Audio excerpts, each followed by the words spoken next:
Sometimes I say poet, sometimes I say creative, but most of the time I just say I'm a writer. I don't know who I am yet as a writer. Does that make sense?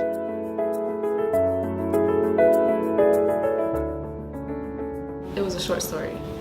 And when I submitted the work, the professor was like, wow, you really have some talent. This is really good. You should pursue writing or just look into it. And I think from that project, we had another project about poetry, and he had me share some of my work that I had already written before.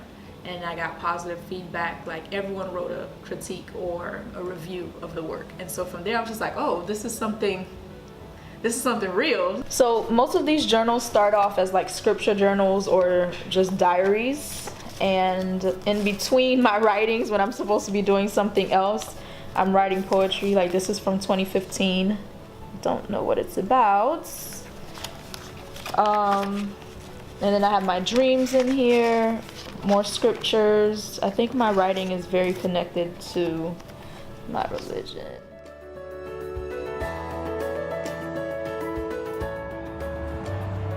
I like nature. I like the outdoors. I love the greenery. Like it just makes me happy. I love being by the water and having the sun out. I get energy from the sun too. So I don't know. It makes me feel good. And when you feel good, I think that's a reflection in your work.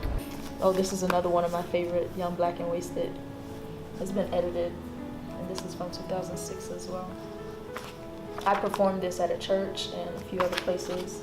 I've had some pieces that I wrote specifically for events.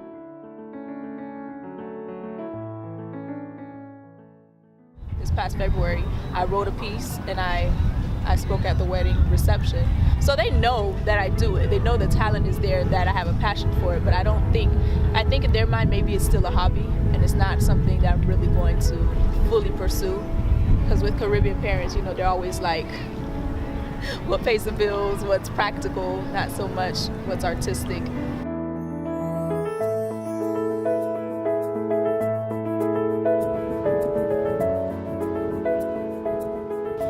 Pursuing writing full-time, it's not hard to do, but you really need a great support system.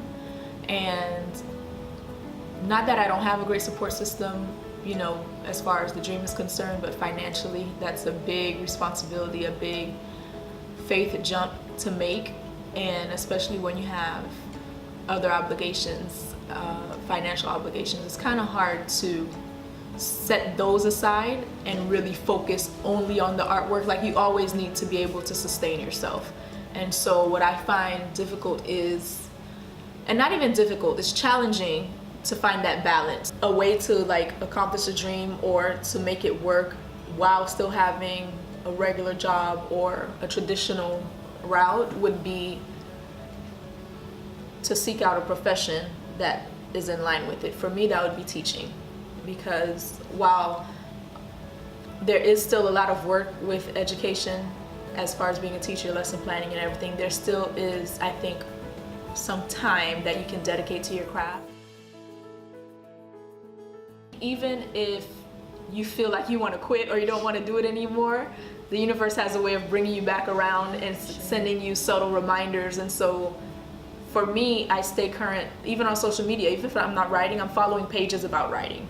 I'm making sure my timeline has something, 2 or 3 things about writing on there, so it keeps me engaged and keeps me focused, because you don't want to be playing catch up when you are ready. You want to have that toolbox in your kit. So toolbox in your kit, yeah.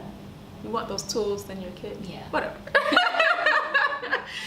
You still want to have some knowledge of what's going on, right, and not be completely in the dark, because then you'll really feel lost and discouraged and you won't want to pursue something that you love so much.